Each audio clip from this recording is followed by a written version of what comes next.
আন্দোলন নামে রাস্তায় দেখুন, আমরা বলছি যে আমরা তাদের প্রতি যে আমাদের পেশাদারি অ্যাপ্রোচ সেটি কিন্তু ছিল এবং সেটি আমরা পরবর্তীতেও রাখতে চাই।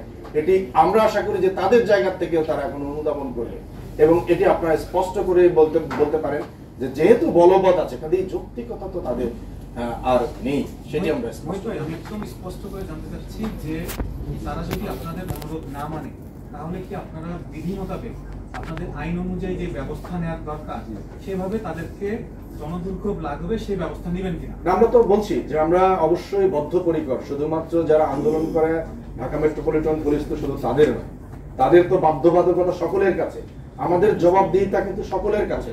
যারা আন্দোলন করে তাদের রাইটসকে যেমন তারা অনুশীলন করতে চায়, সেই সাথে যাদের প্রতিবন্ধকতা তৈরি করছে তাদের তো রাইটস আছে, সেই রাইটস গুলোও কিন্তু আমাদেরকে এনশিওর করতে হবে। কাজেই সেটি আমরা এনশিওর করব।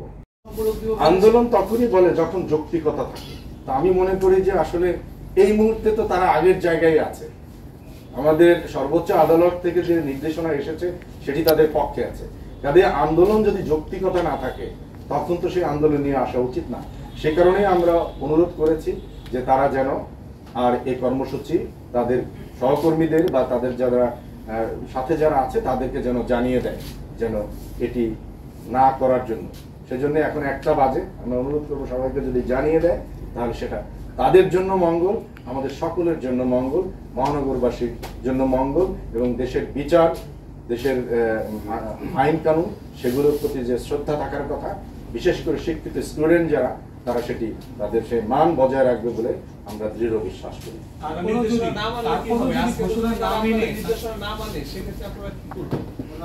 আমরা বলছি যে যেহেতু এই 10 দিন ছিল, আমরা কিন্তু তাদেরকে দেখেছি, বলা যায় যে আমরা আমাদের পেশাদারিত্বের সহিত তাদের এই বিষয়গুলো বিবেচনায় নিয়েছি।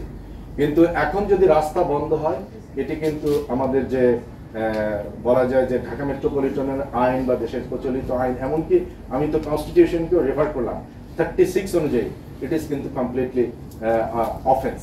আমরা মনে করি সে অফেন্স করবে না, সেটা আমরা আশা করি।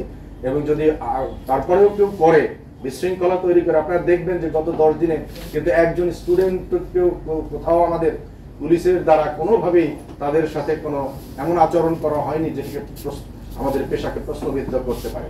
কাজেই সেই সম্মানবোধ যেহেতু তাদের প্রতি আমাদের আছে, আমার দৃঢ় বিশ্বাস তাদেরও আমাদের প্রতি, দেশের আইনের প্রতি, সম্মানিত মহানগরবাসীর প্রতি সেই বিশ্বাস তারা রাখবে, সেই সম্মানটুকু তারা দেখাবে বলে আমরা দৃঢ় বিশ্বাস করি।